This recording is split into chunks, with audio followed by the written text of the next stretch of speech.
Doutor?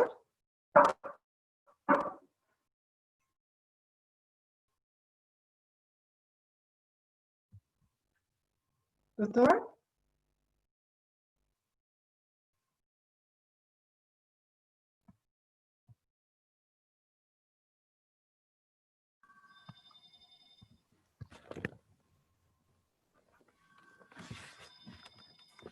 Oi.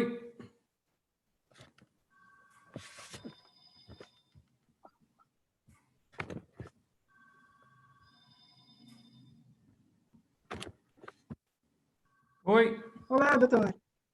Tudo bem? Tudo bem, doutor? Você tá boa? Como é que tá? Tá sem som? Tarde. Oi?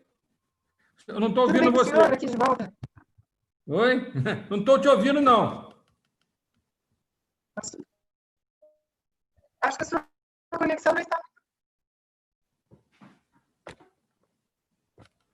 a sua conexão Eu não estou te não ouvindo, está não. muito boa, ou é a minha? Oi? Tá difícil, é?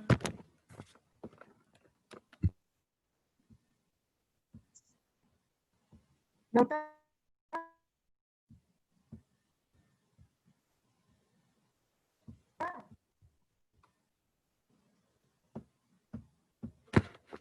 Puxa vida. Professor, doutor? Não? Eu vou mudar a minha conexão da internet. Tá. Eu vou mudar minha conexão. O senhor está me ouvindo? Estou ouvindo cortado algumas coisas, mas está muito ruim o som. Você está me ouvindo bem? Eu vou... Eu tô...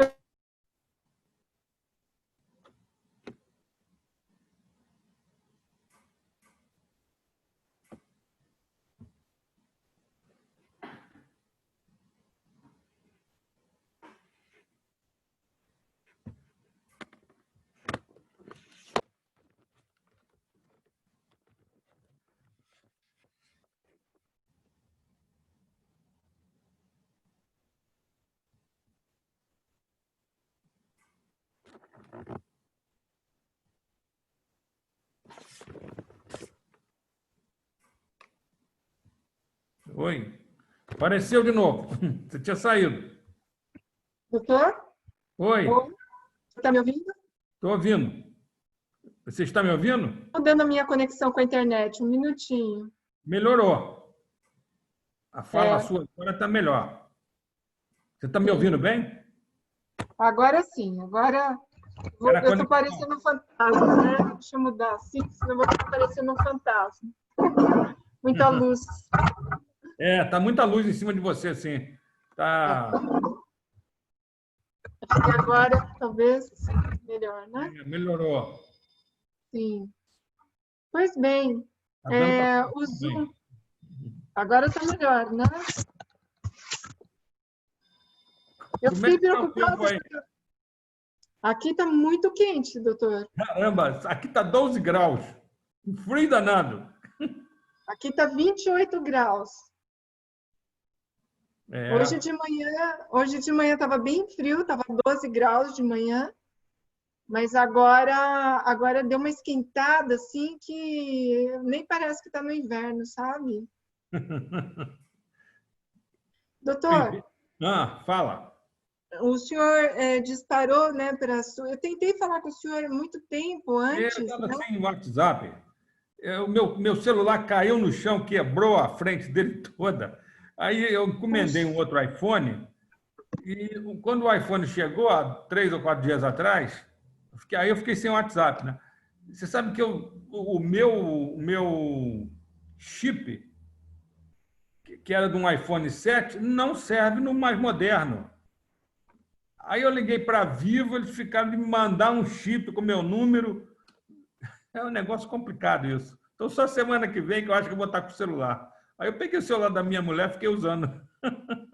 ainda bem que o senhor me mandou um e-mail, né? Porque senão a gente não teria como nos falar, né? Pois é, eu imaginei, falei, ela deve estar querendo falar comigo. Mas aquela arte que você fez ficou ótima. Gostou? Gostei. Você mesmo que faz? Eu mesma que faço. Tem um app que se chama Canva e é muito simples. Você entra lá, você já tem os vídeos prontos, né? Sei. E você coloca a arte e escreve o que quiser nela. Legal. É muito fácil, é muito rápido. Como é que chama? Canva. É Canva. Ah, Canva. Canva. é coisa de pintor, aquele negócio que pintor usa, né? Aquilo chama Canvas, né? É, mas é Canva, sem o S no Tem final. mais? Ah, tá. Nós Ok. temos 5 minutos ainda para começar, mas sabe o que me intrigou bastante? Na nossa última conversa, o Hum. senhor disse que eu queria entender melhor, né? Porque eu me Ah, lembro que o senhor fez uma... se aproximou um pouco do Sérgio Secato, né? Ele acabou falecendo e tudo mais, mas ele tem a teoria, né, dele, que é homeostase quântica informacional. E eu vou esperar dar os 5 minutos a mais aí para a gente começar a conversar, mas tá. eu só queria Tudo bem. entender, porque eu queria te perguntar isso no ar, se o senhor não se Uhum. importasse. É, Não, e, tudo bem. e ele desenvolveu essa teoria, né? E ele, até a época que eu estava participando, né, da formação, ele Você tinha pratica esse... a homeostase quântica? Olha, doutor, eu fiquei um pouco decepcionada, assim,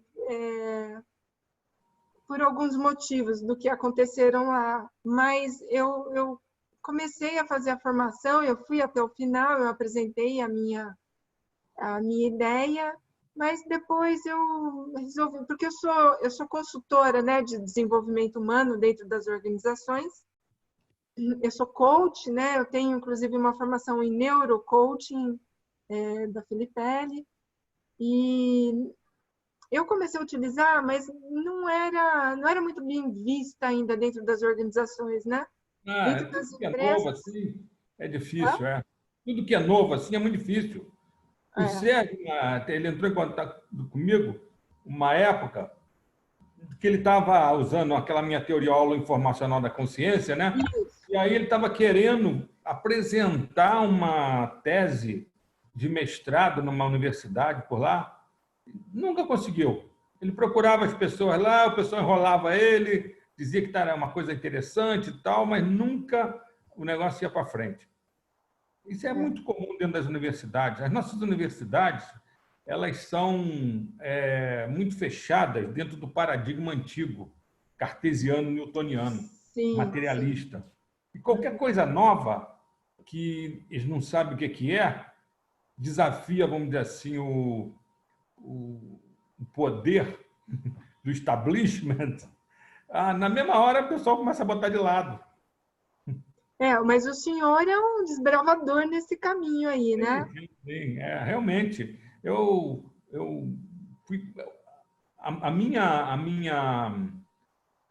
coragem de desbravar, ela veio pelo fato de eu ser uma pessoa que vem da área científica, da área de neurociência, da área de neurocirurgia, e aí eu comecei a ver que existia como eu ir pegando ganchos dentro da área científica para ir fundamentando essas coisas que estavam sendo rejeitadas dentro da universidade, entendeu? Isso foi lá pelos anos 90. Conheci na época o Dr. Pierre Vaio, que ficou muito meu amigo, ele até fez o prefácio do meu É primeiro livro, o mesmo. Homeolístico. Olha, E aí comecei até a trabalhar junto, dando palestra lá com ele, lá na Unipaz, em Brasília. Isso me empolgou, sabe? Depois que saiu o meu livro, o Homeolístico, que o Pierre, no prefácio, fala até que é um manual de ciências holísticas, eu fiquei impressionadíssimo com a repercussão, sabe? Porque é um livro de bases científicas, mostrando o paradigma holístico, mas com bases científicas. Então, aí ficou fácil. Aí eu fui levando, junto com a medicina. a Vera Saldanha, o senhor deve conhecer. Isso. Já dei palestra lá em Campinas, já fiquei hospedado na casa dela. Eu tenho Não, uma formação com a Vera Saldanha. Eu sou também, né, formada em transpessoal, em psicologia transpessoal. E a Vera teve uma dificuldade tremenda de ir para academia, né? Na Unicamp, por exemplo. E ela é uma doutora, uma É, pessoa maravilhosa, competentíssima, né? eu dou umas aulas em alguns cursos de transpessoal. Olha, Eu tenho um livro que é da editora Quality Mark, que ele chama Ciência, Espiritualidade e Cura. E é um livro de ciências holísticas e psicologia transpessoal. Até quando eu terminei esse livro, junto com um psicólogo transpessoal que trabalha comigo aqui na clínica, eu até mandei esse livro para o Stanislav Grof, porque uau! eu conheço ele de alguns eventos aqui no Brasil, cheguei a fazer com ele algumas coisas, e eu sabia que ele lia bem espanhol. Aí eu peguei e mandei o livro para ele dar uma lida, sabe? Ele adorou o livro. Mandou para mim dizendo um trecho por e-mail, dizendo que o livro era uma grande síntese completa sobre a psicologia transpessoal, porque eu fiz uma síntese em cima das ideias dele e do Ken Wilber. Ah, isso que eu ia trazer. Eu estou tendo aulas com o professor Ari Hainsford. O senhor Sei quem é. conhece? Conheço ele. É um Ele é dos caras que mais maravilhoso. entende, um dos caras que mais entende de Ken Ken Wilber. Wilber, no Brasil, ele é maravilhoso. Inclusive, olha, já são 4 horas e Já, vamos lá. eu quero me aprofundar nisso com o senhor, porque assim, eu tive uma aula sobre ólons agora, né, há pouco tempo, e se você fala de teoria holoinformacional, com certeza você deve ter se inspirado por aí nesse caminho. Com quem? Com quem? Professor, então, como eu te disse, como eu tive pouco tempo para divulgação, eu não tenho muita expectativa que nós tenhamos muitas pessoas aqui, né? Mas, como eu não consegui falar com o senhor, eu divulguei ontem, então é pouquíssimo tempo para a gente ter. Tudo bem, eu também divulguei de ontem para hoje. Vamos ver. É. E o Às senhor vezes conhece parece o ser. Fábio? O senhor conhece o Precisa. Fábio Oi? Novo? O senhor conhece o Fábio Novo? Tem um livro dele. Ele tem muita curiosidade de conhecer, né? O primeiro livro dele é E, muito bom. e aí eu Saiu. falei assim, Fábio, eu vou conversar hoje, eu mandei até para ele já. Eu estou vendo só a sua testa e o seu olho, doutor. E agora? Melhorou? Melhorou. É. E aí eu falei assim, olha, eu vou conversar com o doutor Francisco de Biasi. Ele falou, eu vou tentar entrar, porque eu quero conhecer ele e tal. Então, talvez ele entre aqui, porque ele está numa região onde não tem, a internet está ruim, e ele falou que ia tentar entrar. Mas olha só, eu vou te apresentar, né? Dr. Francisco de Biasi, querido, simpaticíssimo, uma pessoa incrível, com grande conhecimento, um estudo aprofundado sobre o ser humano, sobre o cérebro, né? É um neurocientista, neurocirurgião, um gran PhD. Eu acho que é o único gran PhD, né, professor? Aqui no Brasil. Ixi, professor? Alô?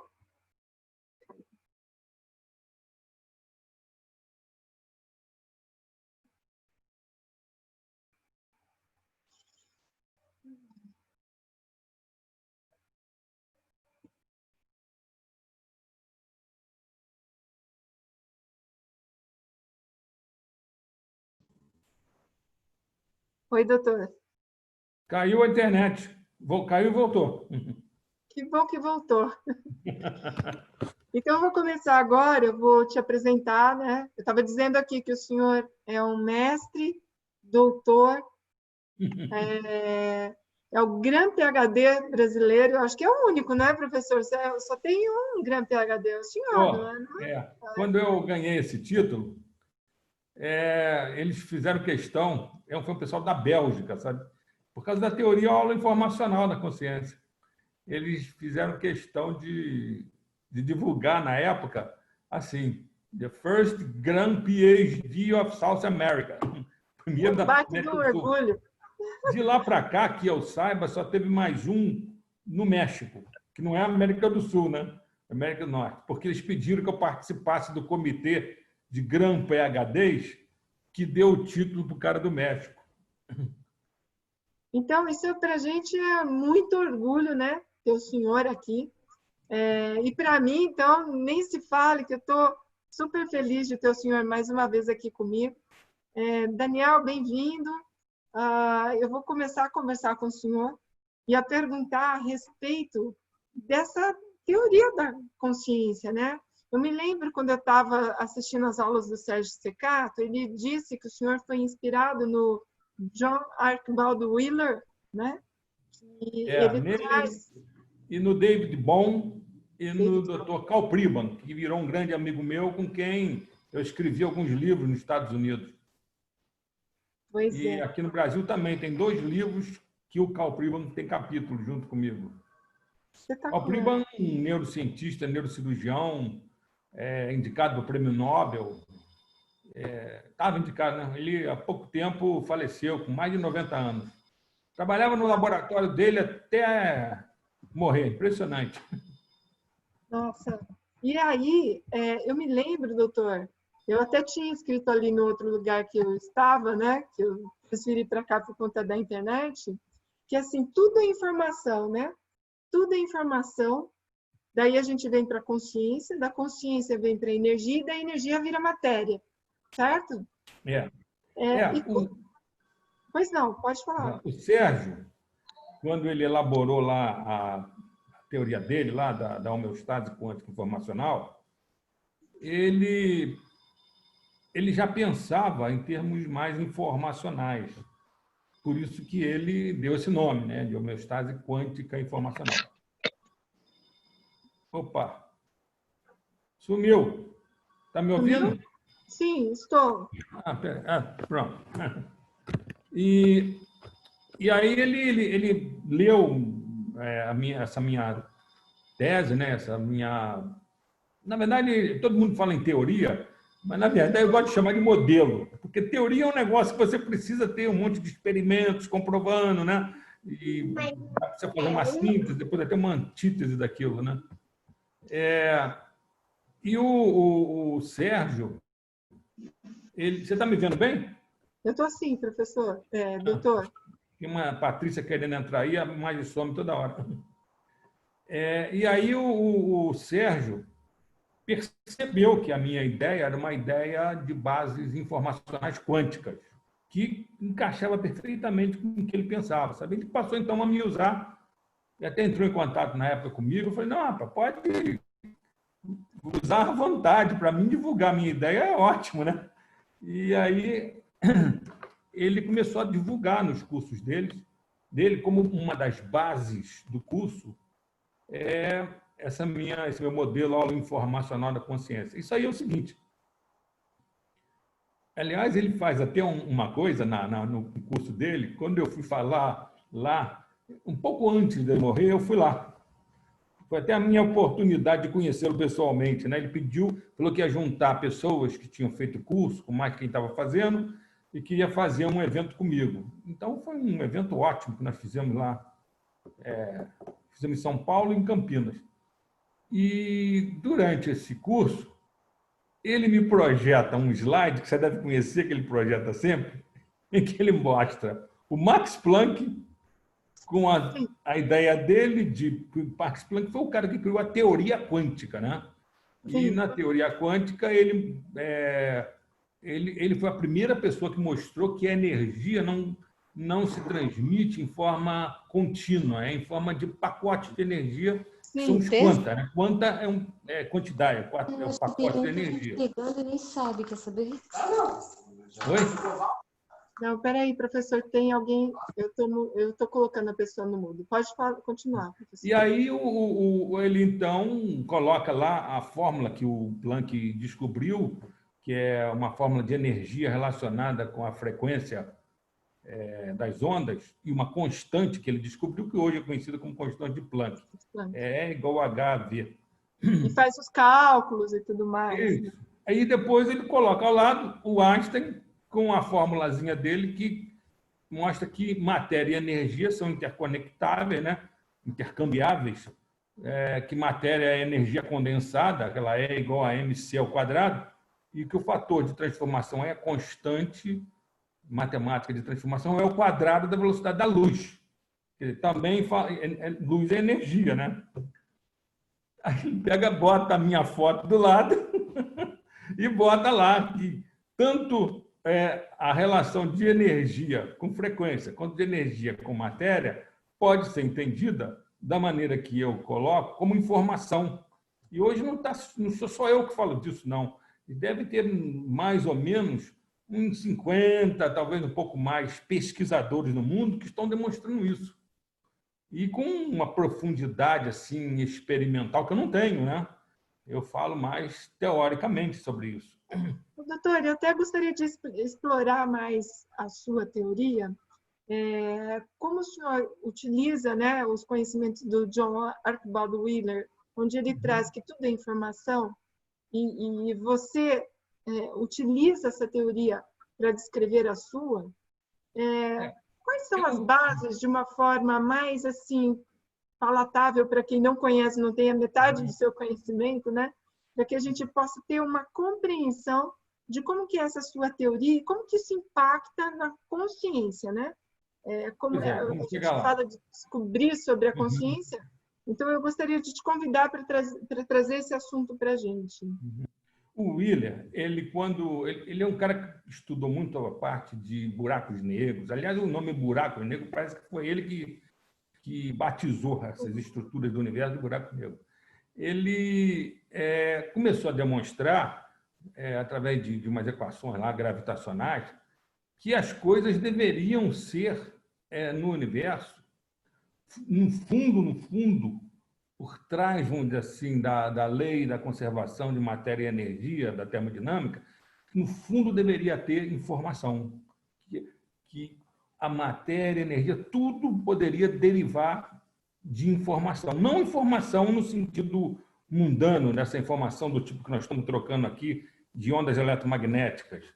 Informação no sentido de informação quântica, que é uma coisa que surgiu na teoria quântica e que até o Einstein, na época, foi contrário. O Einstein era um cara gozador, ele até chamava de esse negócio de informação quântica não local ou não localidade de spook action at distance, né? Ação fantasmagórica à distância, que não poderia ter, pela relatividade dele, que era de 905, que já tinha provas experimentais na época, não se poderia ter nenhuma velocidade no universo maior do que 300 mil quilômetros por segundo, que é a velocidade da luz, que é a constante da fórmula dele, né? O C. E ele,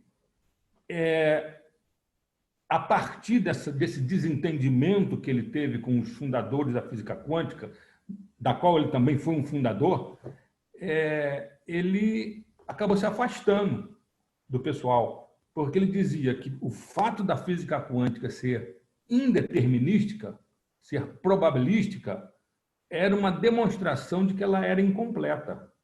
E que algum dia... Não era comprovado, não era comprovado.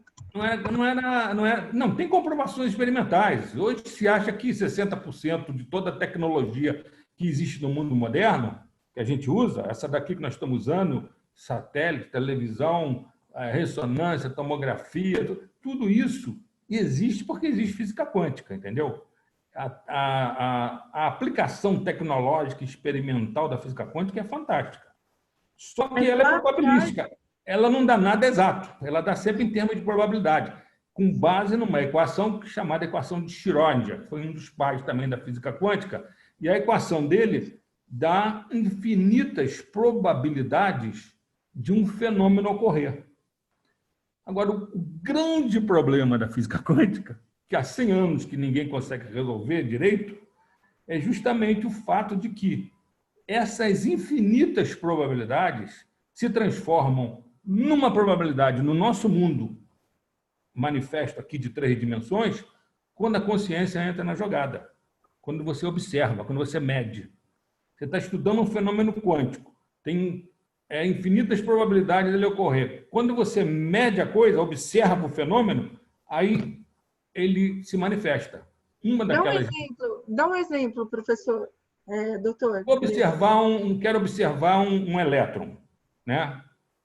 aquela partícula negativa que tem em torno do núcleo. Aí eu faço uma programação com um monte de aparelhos que vão permitir que eu consiga observar esse elétron ou algum efeito que ele provoque no sistema que eu estou usando para observar, né?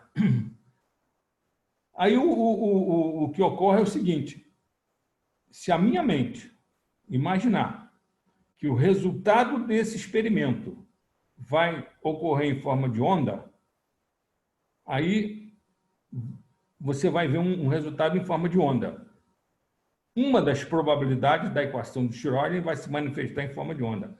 Agora, se você não mexer em nada no experimento e a tua mente imaginar que você vai ver o resultado em forma de partícula, o resultado vai sair em forma de partícula. Uma das probabilidades ocorrem na hora que você mede e observa, e é uma partícula que estava sendo imaginada por você. É aquela experiência da dupla fenda, né? Da dupla fenda. A dupla fenda é um exemplo disso, né?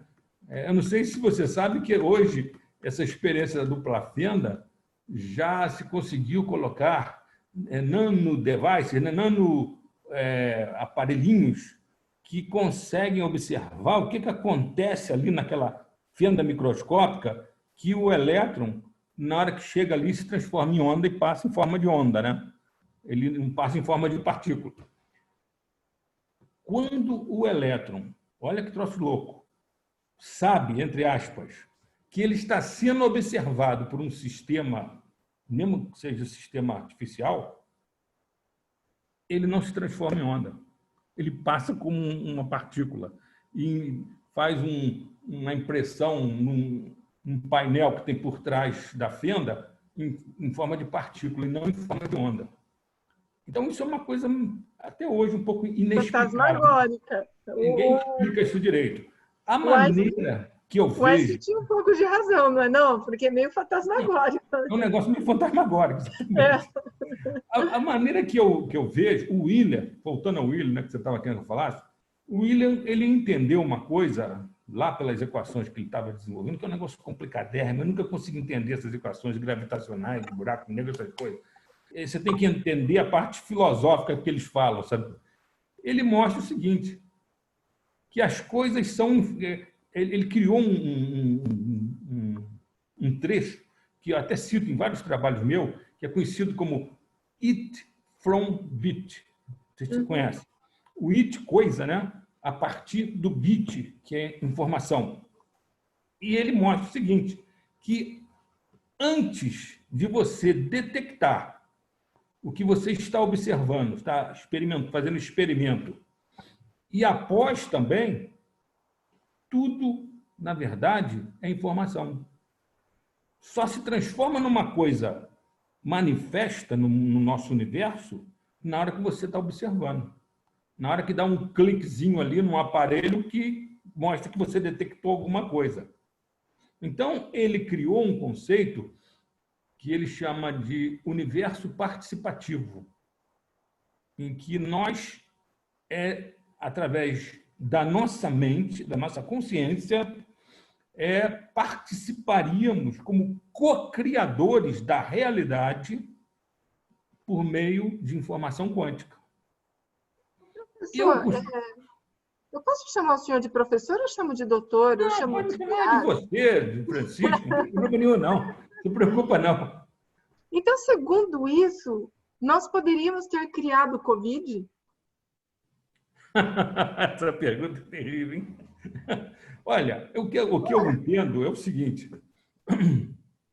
Além de usar essa ideia do Wheeler no meu modelo aula informacional, né? Eu uso e usar a ideia de informação quântica. Uma coisa importante de falar, informação quântica não local ou não localidade, ela é instantânea. Conecta tudo no universo de forma instantânea. Só que ela não está dentro do espaço-tempo. Por isso que a teoria da relatividade não explica ela. Porque a teoria da relatividade explica o cosmos, o universo, dentro do espaço-tempo. E quando um cara chamado Hiromi Umezawa criou, lá no começo do século XX, a teoria do campo quântico, que é da onde surgiu essa ideia de não localidade, de informação quântica instantânea, ele criou isso mostrando que essa informação ela é fora do espaço-tempo.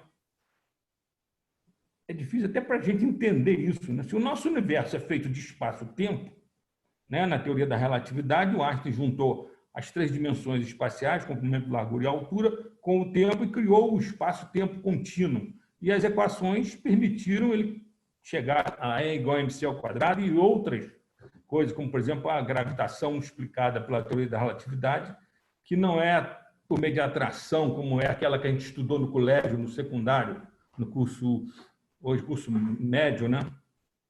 Que dependia daquela fórmula do Newton. Não sei se você lembra, que matéria atrai matéria na razão direta das massas, na razão inversa do quadrado da distância. O Einstein mostrou que isso aí é uma aproximação muito boa, mas que, na verdade, não existe atração. O que existe é que a matéria em grande quantidade, como, por exemplo, uma estrela, tamanho do Sol, ou milhões de vezes maior do que o Sol, que existem estrelas do tamanho do nosso sistema solar, ela provoca uma curvatura no espaço-tempo por causa da gravidade. E essa curvatura é que faz os planetas girarem em torno das estrelas em órbitas elípticas ou circulares, né? Entende? É por causa da curvatura do espaço-tempo. Ele dá uma ideia muito boa quando ele mostra uma cama elástica e mostra se botar uma bola de boliche que afunda a cama elástica, o planeta seria umas bolinhas de gude girando em volta ali naquela área que ficou afundada. Girariam ali por causa da curvatura. Deixa eu te dar alguns passos atrás, professor. Quando a gente fala de não localidade, é justamente isso daqui. Por exemplo, o meu pensamento está na não localidade, certo? Porque você não consegue pegar. É isso? Sim. Eu, na minha ideia, quando eu coloco no modelo aula informacional, a consciência ela é não local. É não local. Ela é baseada em informação quântica, não local. Porque o que eu coloco é o seguinte, em síntese. O nosso universo ele vem sendo, vem evoluindo e se estruturando, se auto-organizando desde o início lá, o Big Bang ou alguma outra coisa que tenha ocorrido, que hoje já se fala em multiversos, né?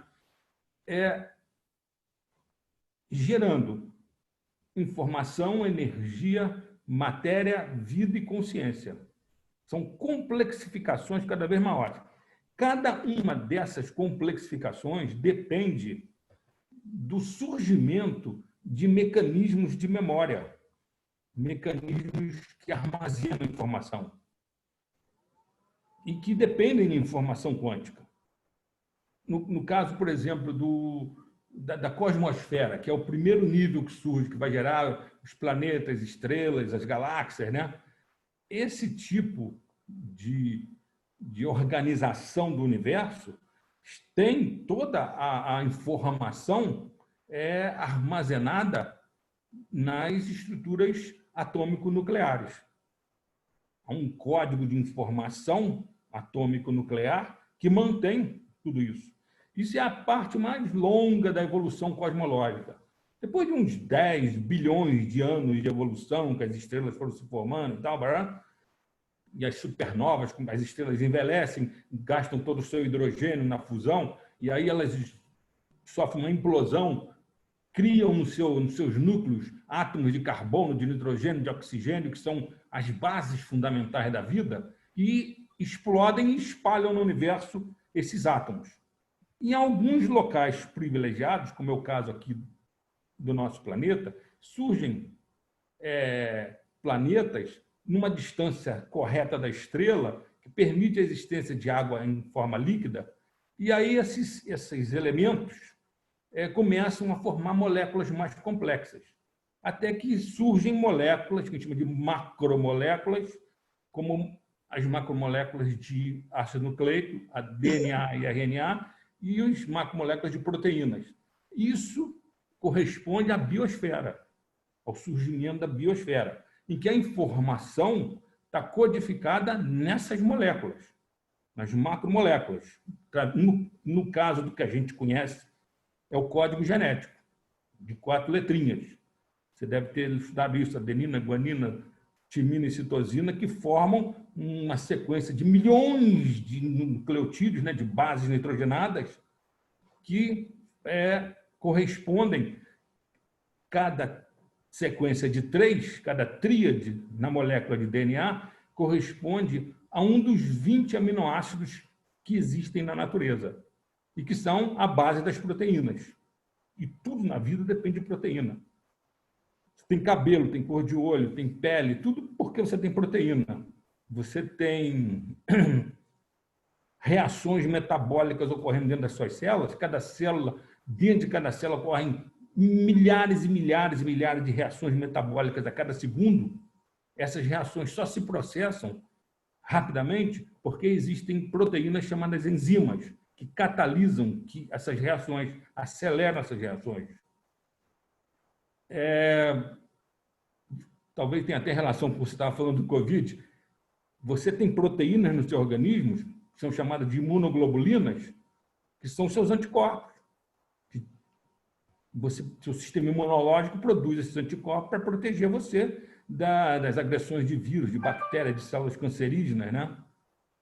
Os receptores que existem nas membranas celulares são feitos de proteínas. Os hormônios são feitos de proteínas. Então, essas moléculas são a base da vida, como a gente conhece, ácido nucleico e proteínas, e tem um código, que é um código que está na molécula de DNA. É o código genético, que hoje nós conhecemos muito bem, tal como conhecemos o código nuclear. Com a evolução da vida, vão surgir estruturas cada vez mais complexas, até que começa a surgir gânglios que vão formar, em seres mais evoluídos, os sistemas nervosos. E aí começa a surgir uma nova forma de armazenamento de informação, de memória. Então, daquela memória genética e daquela memória nuclear, a coisa se complexifica em memória baseada em redes neurais. São aquelas redes neurais clássicas que nós estudamos nos cursos nas universidades. Mas a coisa não acaba aí. O problema é que, em termos de visão materialística, se acha que acaba aí, que a consciência é só o fruto da interconexão dessas trilhões de redes neurais, né? Você tem mais ou menos uns 100 trilhões 100 bilhões de neurônios no teu cérebro, alguns falam que até mais, e cada neurônio faz cerca de 10 mil conexões. Então, uma quantidade de informação numa rede muito densa, fantástica, né? O senhor acha que a consciência é uma consciência única ou é uma consciência individual? Porque se a gente fala de Big Bang, por exemplo, onde tudo era energia lá atrás. Eu vou chegar aí agora. Ah, legal. Porque a coisa não termina nas redes neurais clássicas. O Dr. Karl Pribban, e eu trabalhando com ele, ajudei nisso depois até desenvolver mais essa ideia, ele conseguiu demonstrar em laboratório, desde os anos 60, que em torno das membranas dos neurônios, onde você sabe que as membranas são polarizadas. As membranas celulares têm menos 70 microvolts de potencial de repouso, potencial elétrico de repouso.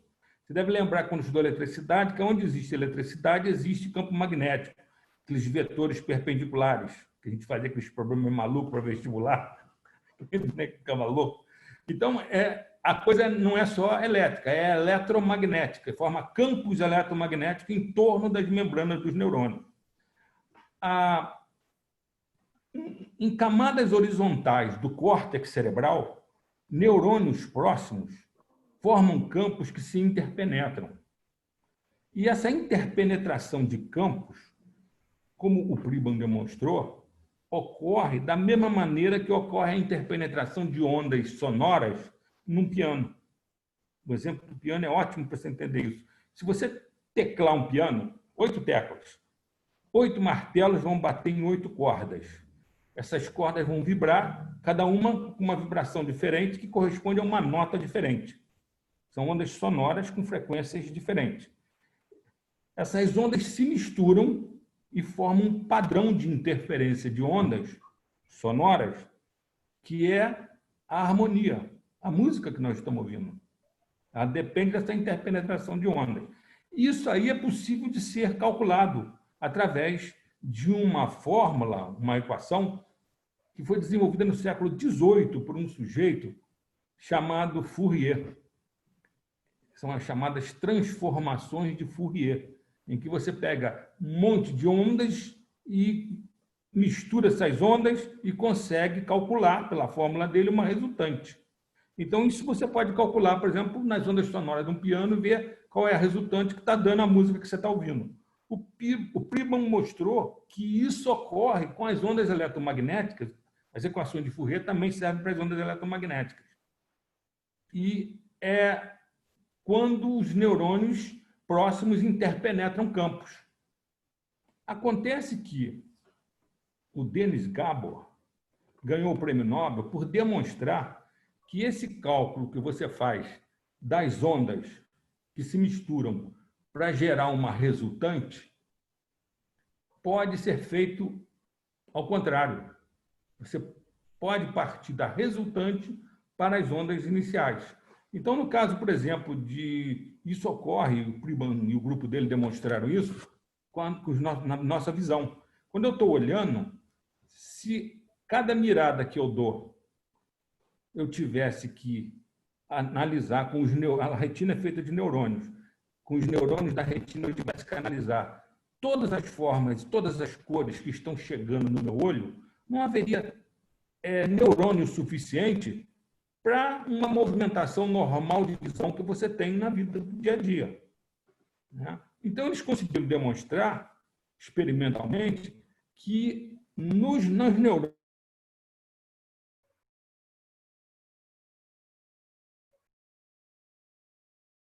Cláudia e Daniel, vocês estão aqui? Doutor Francisco? Cláudia e Daniel. Ele caiu, mas com certeza vai retornar. Doutor Francisco? Voltamos. O senhor voltou. Sim. Mas então, quando os neurônios da retina, quando eles captam todas essas formas e todas essas cores, cada uma tem uma frequência de onda diferente, o que eles fazem? Por incrível que pareça, eles fazem o cálculo de Fourier. O cara descreveu isso no século XVIII. E no século XX, a gente descobre, em neurofisiologia, que os neurônios fazem um cálculo de Fourier e dão uma resultante. Essa resultante é que vai ser transmitida, em termos de pulso digital, pelos nervos ópticos, até as áreas de trás do cérebro, que são as áreas de visão, as áreas occipitais. O que o Denis Gabor mostrou é que esse cálculo pode ser invertido. E aí, dessa resultante, dessa misturada de ondas, vamos dizer assim, que estão embrulhadas, eu posso retornar ao espaço-tempo. No caso da minha visão, eu estou vendo aqui espaço-tempo. Eu estou vendo formas e cores. Transformou tudo isso em onda, deu uma resultante. Aí eu tenho um cálculo que deu o prêmio Nobel para o Denis Gabor, que eu, de trás para frente, consigo voltar para o espaço-tempo. Só que aí você cria uma imagem virtual, que é o holograma.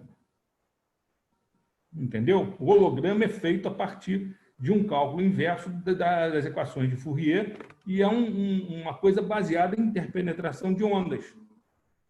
O Priban passou a vida dele demonstrando que isso ocorre em torno dos neurônios. E que como a informação holográfica que se forma nessas interpenetrações de ondas formam padrões, como ele chama, holograficoides, isso é baseado em informação não local, quântica, essa informação não está localizada ali naqueles neurônios. Ela está distribuída. A informação local é distribuída no universo inteiro. Por isso que é dito que ela está fora do universo. E os hologramas são assim. Você não tem os padrões holográficos. Quando você cria um holograma, o padrão holográfico, a placa holográfica que cria, ela distribui a informação na placa inteira. Você pode criar um holograma com laser. Você emite um laser uma maçã reflete em cima de uma placa chamada placa holográfica, como se fosse um filme, mas não é um filme fotográfico. Aí depois você emite um outro laser direto em cima da placa. Os dois se misturam como um padrão de onda e refletem no espaço a imagem da maçã. Só que é uma imagem virtual, né? Não é uma maçã real. Essa placa contém a informação sobre a maçã distribuída nela inteira. Os hologramas, a informação é distribuída. Ela é não local distribuída, entendeu? Como é no universo, a não local. E aí, as pessoas não percebem isso, mas, por exemplo, isso está ocorrendo o tempo todo em cima da gente, das nossas cabeças, quando milhares de emissoras de rádio, de televisão, no mundo inteiro estão emitindo ondas eletromagnéticas que estão formando padrões de interferência de onda em volta do planeta. Internet, tudo. Quando você vai acessar aí uma televisão, você chega na sua televisão lá, coloca no canal para acessar lá a Band. Você está pegando uma frequência de onda, você dá um corte naquela misturada de onda que existe aqui em cima de você e pega uma frequência de onda ali. A informação que você está pegando não está só ali, não é só específica para você. A Band não está transmitindo especificamente para o teu aparelho, não. Essa informação ela é holográfica, ela está distribuída pela rede de interpenetrações eletromagnéticas em todos os lugares ao mesmo tempo. Qualquer pessoa acessa de qualquer lugar. Entendeu? Então, o nosso cérebro tem essa informação em torno dos neurônios, que é uma informação holográfica, distribuída. Por isso que a gente, como neurocirurgião, nunca consegue encontrar a memória a longo prazo em lugar nenhum do cérebro. A gente sabe onde tem a memória a curto prazo, que é nos hipocampos, que é na lateral do cérebro, aqui por dentro do lobo temporal.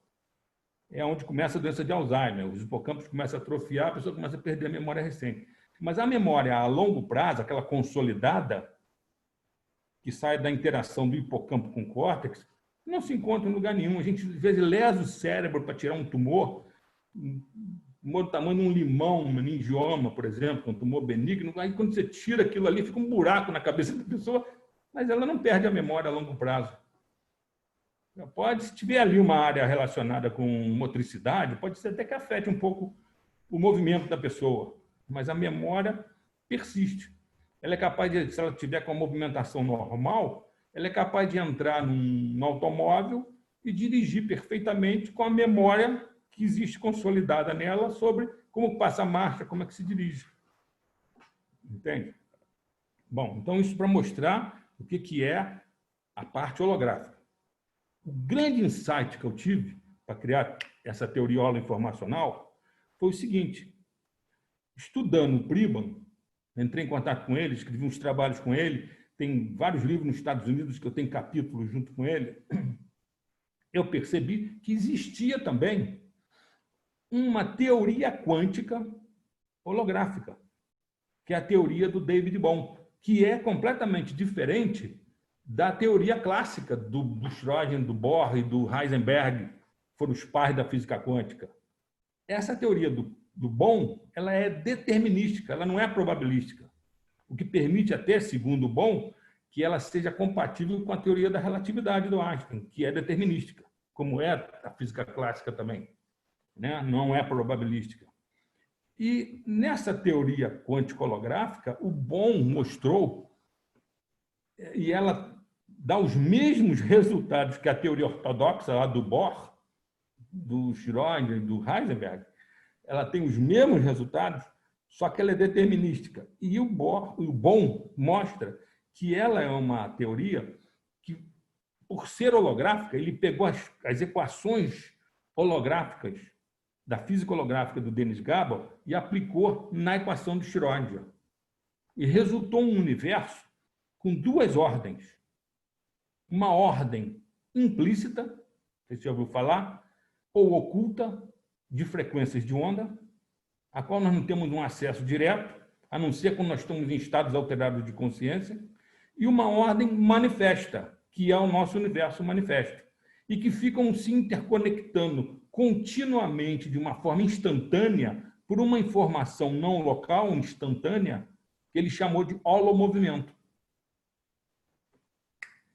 O meu insight foi o seguinte: poxa, se eu tenho um universo que é baseado em informação não local. E se eu tenho no meu cérebro uma estrutura neuronal que permite a formação de memórias de consciência com informação não local, o não local é instantâneo e conecta tudo no universo, é informação quântica. Então, o meu cérebro está conectando instantaneamente com essa estrutura quântico-holográfica do universo. Os padrões quântico-holográficos do meu cérebro estão se conectando instantaneamente com os padrões quântico-holográficos da estrutura atômica do universo, entendeu? Esse que foi o grande insight. E por que a gente não usufrui disso de uma forma mais... Já que a gente tem esse poder de conexão, de conectividade, por exemplo, a Helena Blavatsky, né? Que ela é uma das fundadoras da Fraternidade Branca, algumas teorias dizem que ela pegava assim aqui, na localidade, as informações. É isso mesmo. E ela falava, o que acontece se a gente tem essa capacidade, porque só poucos conseguem acessá-lo, professor? Você precisa estar em estados alterados de consciência, de relaxamento profundo, como, por exemplo, oração profunda, meditação. E isso eu comprovo na minha clínica aqui, fazendo os mapeamentos cerebrais computadorizados, os elétrons, dos pacientes meus que aprendem meditação. Quando eles entram em estado de meditação profunda, vai ocorrendo uma sincronização enorme das ondas cerebrais. Quando você está estressado, você perde essa sincronização entre os dois lados do cérebro e entre as várias áreas do cérebro. E isso não permite você fazer essa interconexão por informação quântica. Por quê? Porque quando você tem uma coerência das ondas muito grande, uma sincronização muito grande, você otimiza o tratamento holográfico da informação. E aí você faz a conexão com o universo. É o que no hinduísmo eles chamam dos arquivos ou registros akáshicos. A informação toda do universo está em frequências de onda. Você consegue acessar isso se você entrar num estado alterado de consciência que sincroniza as ondas cerebrais suas. Quando você está com essa sincronização bem evidente, e é interessante você ver isso no mapeamento, porque no mapeamento você vê em cores os diversos tipos de ondas, as amplitudes, as frequências, a distribuição das ondas aparecem em mapas coloridos. E tem uns histogramas que a gente chama, em que a gente vê que quando a pessoa vai entrando em meditação profunda, as frequências de onda vão se juntando. Em monges zen ou monges indianos, já foram feitos muitos de experimentos com elétrons que mostram que eles conseguem, às vezes, 100% de sincronização das ondas. Nesse estado, professor, com toda essa informação. Nesse estado é possível até uma levitação. O senhor, com todas essas informações, com todo esse estudo, com todo esse conhecimento, qual o maior feito que o senhor fez, sabendo de tudo isso? Foi criar a teoria, foi criar o modelo holoinformacional da consciência. Por que eu chamo holoinformacional? Por quê? Porque no cérebro você tem a informação clássica das redes neurais clássicas que nós estamos estudando há 100 anos, desde que o Sherrington começou a neurofisiologia. Tá? Mas, além dessa informação clássica, que é mecanicística, newtoniana, pode ser estudada pela física clássica, e existe até umas equações de um cara chamado Huxley, que permite você ver como é que se processa ali as entradas e saídas dos íons nas células para gerar o impulso elétrico. Isso é uma parte da coisa. Em torno dos neurônios, quer dizer, não está no cérebro, da mesma maneira que a música está em torno do piano, no campo ressonante em torno do piano, no cérebro, em torno dos neurônios, esses campos eletromagnéticos conectam você com a estrutura quântico-holográfica do universo. E aí, com essa conexão, conforme você consegue isso através de meditação, por exemplo, você pode acessar, então, a informação que está nesse universo desde que ele começou. Porque ela está codificada nesses padrões de interferência de onda. A gente sabe hoje, a ciência mostra, que esses padrões de onda, os nodos, é onde a informação fica armazenada. E os hologramas, que dependem dessas inter-relações das ondas, é a forma mais compacta de informação que se conhece no universo. É o holograma. E o nosso universo é holográfico. A teoria do David Bohm, do universo quântico holográfico, ela está renascendo agora com uma força enorme e vai substituir com o tempo a teoria ortodoxa da física quântica do Niels Bohr, do Erwin Schrödinger e do Heisenberg, do Werner Heisenberg. Por quê? Porque a astrofísica está demonstrando, hoje, com esses satélites que estão aí estudando o universo de tudo que é jeito, está demonstrando que o nosso universo é holográfico. Nós somos hologramas. Na verdade, nós somos hologramas com uma mente holográfica pensando em um universo que também é holográfico. Imaginando um universo holográfico. Então, a nossa consciência depende dessas estruturas quântico-holográficas e conecta a gente com o todo. Entende? Agora, para fazer isso, não é simples. Você, na vida normal que você leva, você não consegue. Porque você está estressado e você não sincroniza as ondas. Agora, se você faz uma prática... essas práticas são muito antigas, né? Todas as grandes tradições filosóficas e espirituais criaram práticas de meditação, de oração, para as pessoas transcenderem. Se você faz uma prática dessa, regularmente, você vai treinando o teu cérebro a fazer isso. Vou te ser franco.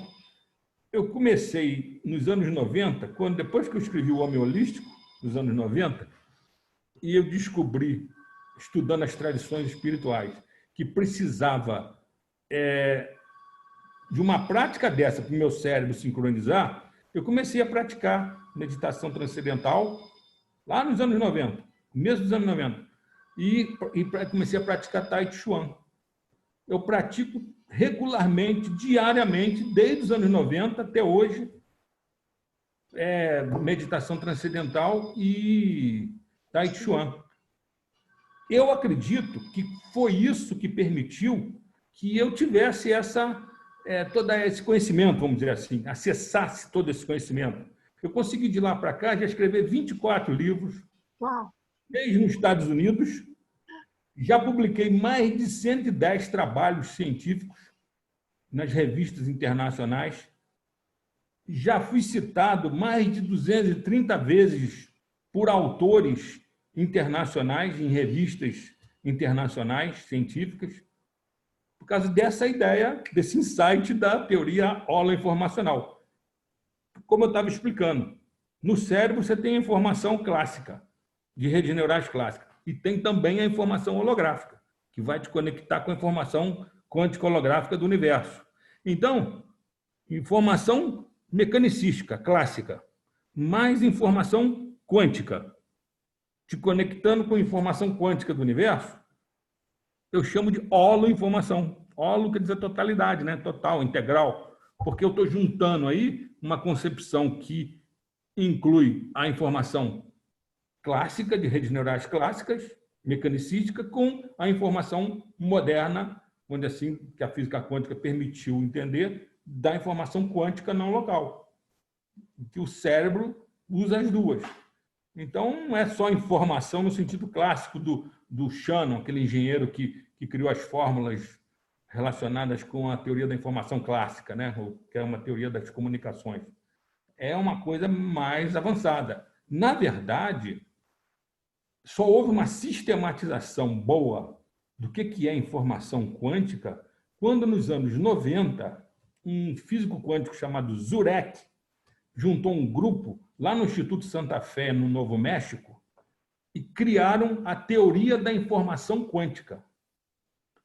Essa teoria da informação quântica mostra que a informação quântica ela subjaz, ela está por baixo daquela ideia clássica de que energia e matéria podem se transformar uma na outra, mas que que energia nunca se destrói, né? Ela sempre se modifica, mas que por trás de matéria e energia existe informação. Já existem alguns caras hoje, na Áustria, fazendo uns experimentos interessantíssimos, que eles estão conseguindo demonstrar, a nível nano, que é possível você transformar informação em energia. Informação quântica em energia. Uns experimentos super sofisticados que estão fazendo agora. Isso é uma coisa nova, uma visão nova. E essa visão holoinformacional é mais nova ainda, porque isso aí ninguém fala disso na faculdade. As faculdades são extremamente materialísticas, são cartesianas, newtonianas, usam a física clássica só para explicar as coisas. Pra você ter uma ideia, nos anos 70 e 80, o doutor, que virou Sir John Eccles, é um cara que era da Austrália, da Nova Zelândia, que depois virou inglês, foi para a Inglaterra e ganhou o Prêmio Nobel de Medicina, porque ele demonstrou que nas sinapses ocorrem fenômenos quânticos. Ele se juntou com um físico quântico chamado Beck e criaram umas equações que demonstram que a liberação dos neurotransmissores, que a gente achava que era uma coisa clássica, baseada em física newtoniana, naquelas vesículas que existem na ponta dos axônios, ele mostrou que, na verdade, essa liberação depende das probabilidades quânticas determinadas pela equação de Schrödinger. Esse foi o primeiro cara que começou a falar de física quântica em neurociência. Eu tive a sorte de, quando eu estava no terceiro ano de medicina, eu estava começando a estudar com o Dr. Paulo Niemeyer, neurocirurgia, já estava indo lá na enfermaria de neurocirurgia no terceiro ano. Me caiu na mão uma revista de residentes que estava falando do prêmio Nobel do Eccles e mostrando que ele tinha criado essa ideia de que existem fenômenos quânticos nas sinapses. Pois bem, eu fiquei impressionadíssimo. Nunca tinha ouvido falar na faculdade de Sir John Eccles. Passei por 6 anos de medicina, depois fiz pós-graduação durante vários anos, várias pós-graduação em neurocirurgia. Ninguém fala em Sir John Eccles. Por quê? Porque a teoria dele, para explicar esse fenômeno quântico nas sinapses, é uma teoria dualista. Ela não é materialista. Ele criou um termo chamado dendron, de redes que ocorrem entre os dendritos, que são os pequenos prolongamentos dos neurônios, junto com os pequenos, finíssimos prolongamentos que saem da ponta dos axônios, chamados teledêndrons, que formam redes que permitem você ter oscilações de ondas, que é o que a gente detecta no eletroencefalograma. Na verdade, o axônio, aquela parte principal do neurônio, né? Aquele prolongamento maior, ele não transmite em forma de onda, ele transmite em forma de tudo ou nada, que a gente chama. Dá um disparo, dá um período refratário e dispara de novo, se você ficar estimulando a célula. Mas quando você faz um eletroencefalograma, você não detecta isso. Isso sempre intrigou os eletroencefalografistas e os neurofisiologistas. Se os axônios disparam em forma... Você vê no galvanômetro, quando você faz experiências de neurofisiologia na faculdade, você vê direitinho aquela onda pontuda. Como é que pode, então, você detectar ondas oscilatórias com várias frequências, alfa, beta, gama, delta, no cérebro, que não são essas dos axônios? Isso foi explicado quando se entendeu que eram redes formadas pelos dendritos e esses teledêndrons. E que esses fenômenos, segundo Pribram, permitem, nesses padrões de onda, gerar padrões holograficoides. E isso permite você ter, então, um reservatório de memória infinito no teu cérebro, conectado com um reservatório infinito que existe no universo. Por isso que o senhor é um oráculo, então. O senhor sabe tudo. Por isso o senhor é um oráculo. Não, eu não sou oráculo. É um oráculo. Professor, olha só, a gente já está 1h05 aqui nesse bate-papo maravilhoso. Eu queria abrir, tanto para o Daniel quanto para a Cláudia, se eles quiserem fazer uma pergunta para o senhor. Porque já que eles estão aqui conosco, eu gostaria de trazer os dois para esse bate-papo. Daniel, deixa a gente te ver. Seria ótimo. Pergunta aí para a Daniela. Daniel e Cláudia. Fala com a gente, querida. Daniel, o que você tem para perguntar? Que bom que você está aqui com a gente, Claudinha. Saudade, continua linda. Ela também foi aluna do Sérgio Secato. Tem alguma dúvida? Porque esse negócio é meio complexo, mas eu procuro tentar simplificar o máximo possível. O Mas senhor existe foi muito humilde em falar que é meio complexo. Eu diria que é muito complexo, doutor. complexo. Quando você tem que comprovar isso, como eu faço em alguns dos meus trabalhos, você tem que complexificar mais e mostrar até as relações que existem, por exemplo, entre a equação de onda do Schrödinger, da física quântica, com a equação que o Pribble desenvolveu para mostrar como é que ocorre o holograma neural no cérebro. Entendeu? São equações similares. E aí, dona Cláudia, o que você vai perguntar? Olha, não tenho nem como, né? Porque não é que seja complexo, que a gente não consegue nem formular, né? O que eu gosto muito no seu trabalho. Eu acho que eu te conheci, você já se encontrou comigo? Não. Não. Parece com alguém que Eu eu conheço. acho que é uma conexão mesmo à distância, de gostar do seu trabalho, de falar de você e porque eu comecei a ler os seus livros e agora eu vou mergulhar mais profundo, porque você é muito complexo, mas você torna isso viável, possível para a gente É o que eu procuro acessar. fazer nos livros, tentar divulgar isso É para o grande isso. público, de uma E maneira mais assim, ó, fácil. e a gente, eu acho que nunca a humanidade precisou tanto de buscar essa quietude da mente e, e atingir esses estados diferentes, como você fala no teu livro, né? Como que até nem esperava quando eu comecei a ler o seu livro que você ia falar de meditação, que você ia falar dessas coisas, né? E isso Qual livro torna que você possível leu? para a gente.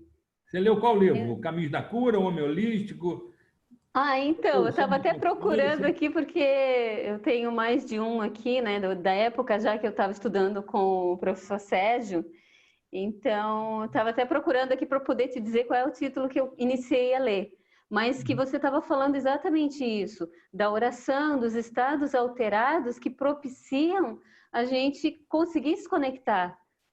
Ok. Porque eu sou sincera a te dizer, eu não tenho esse conhecimento, mas tenho a sensação de que isso Claro. sempre foi possível. Você tem intuição de Então, que isso é deve essa ser assim mesmo. intuição e de que isso é, inclusive, simples para nós, desde que a gente saia desse estado caótico que a gente vive aí, superficial, né? Ah, sim. Então, nossa, eu só tenho que te agradecer, porque, né, e é Ok. incrível que você possa vivenciar isso, eu fico feliz, porque se um pode, todos podem. Claro. Que a gente siga esse Você caminho. continua lendo. E se você tiver alguma dúvida ou quiser conversar sobre o assunto, entre em contato comigo por e-mail. Ah, será uma honra. Geralmente, no final do livro, eu boto o e-mail. Entre em Aham. contato comigo e a gente vai debater. Eu adoro debater com as pessoas, sabe? Adoro quando a pessoa vem e tenta me contestar, porque isso mexe comigo e eu sou obrigado a buscar respostas, né?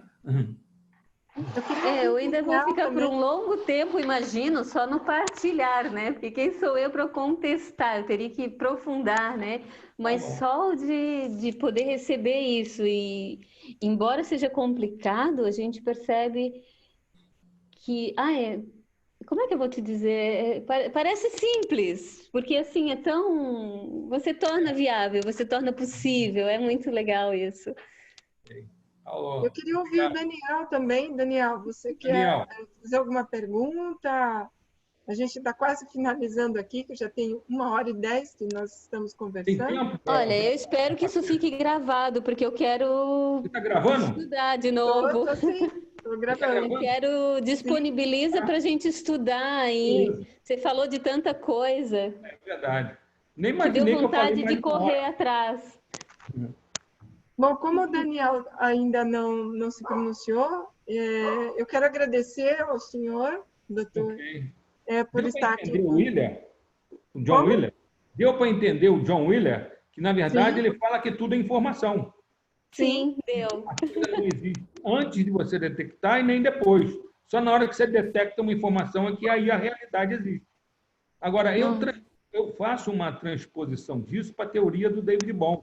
esse negócio da ordem oculta e da ordem manifesta, que se conecta com informação não local, que ele chama de holomovimento, na verdade, ele fala o seguinte: sempre que ocorre uma transformação na ordem manifesta, isso reintrojeta na ordem oculta, na ordem implícita, e modifica a ordem implícita, que, por sua vez, então, refaz o seu caminho para a ordem manifesta e modifica ela, que modifica a outra. Então, é um ciclo de modificações contínuas, que mostra como a nossa consciência, então, é co-criadora do universo, porque nós estamos, Exatamente. na informação não local, sempre em contato com essa ordem implícita, modificando ela e ela modificando a manifesta, a explícita. Entende? Doutor, eu quero te agradecer imensamente por estar aqui conosco novamente. Eu vou gravar isso aqui, vou dar uma editada. Tá bom. E eu mando Aí o manda link pra mim. para o senhor. Tá bem? Manda por e-mail. Tá, eu te mando sim. Claudinha, querida, muito bom te ver. Obrigada Meu por estar Deus, aqui. gratidão pela honra. Daniel, obrigada. Se tiver ficado bom, bota no YouTube. Quanto Não, mais, mas quanto no mais início. divulgar, melhor. Você tem um canal no YouTube? eu tenho. Então, Cristiane Mazieiro. Eu vou divulgar lá, mas eu vou te mandar o link. Tá eu bem? tenho um monte de vídeos lá no YouTube, Por favor. Eu sei. de palestras. Eu vi. Já viu? Eu vi Sim, aquelas, gente- olha, eu vi umas para empresas e já fiquei, meu Deus, para tudo, é tudo, tá Tem tudo coisa de conectado. empresa. Que isso tem Eu achei aplicação em área de maravilhoso. empresa. Um dos últimos livros que eu fiz foi com um empresário lá de Campinas, chamado Gilberto Souza, dono da Nortus, que é uma empresa de treinamento que tem em Campinas e no Sul. E eu fiz um livro com ele sobre auto-organização de sistemas e como isso pode ser entendido pelas organizações. As Eu achei organizações maravilhoso as devem palestras ser que eu vi. auto-organizadoras. Professor, Por favor. muita gratidão. É um grande prazer estar com o senhor aqui novamente. Eu espero que depois que tudo isso passar, eu o conheça pessoalmente, viu? Qualquer hora, passando essa pandemia, em algum congresso, aí, em algum evento, algum simpósio, a gente se encontra. Você está onde? Eu estou em Vinhedo. Isso é onde? Vinhedo é pertinho de Campinas, dá 15 minutos de Campinas. Então, ok. Quem sabe? Qualquer hora a gente faz alguma coisa. Tá bem. E o senhor vem aqui fazer um workshop, alguma coisa nesse espaço que eu tenho aqui. Será um prazer. Passando essa pandemia, que eu não posso ficar correndo para lá e para cá, porque eu estou com 71 anos. Nossa, não parece Nossa, não nunca. parece. Quantidade de risco, né? Pegar um troço desse aí, sei lá como é que eu vou reagir. Então, eu que fico lá no lindo. meu sítio, vem O dar senhor não consulta. pega porque o senhor está conectado com o universo e está tudo certo. É verdade. Professor, muita gratidão. Um beijo para o senhor. Fica com Deus. Claudinha, querida, amada. Nossa, honrada. Beijo. Gratidão. Fiquem com Deus. Tá bom. Tchau. Tchau. Tchau.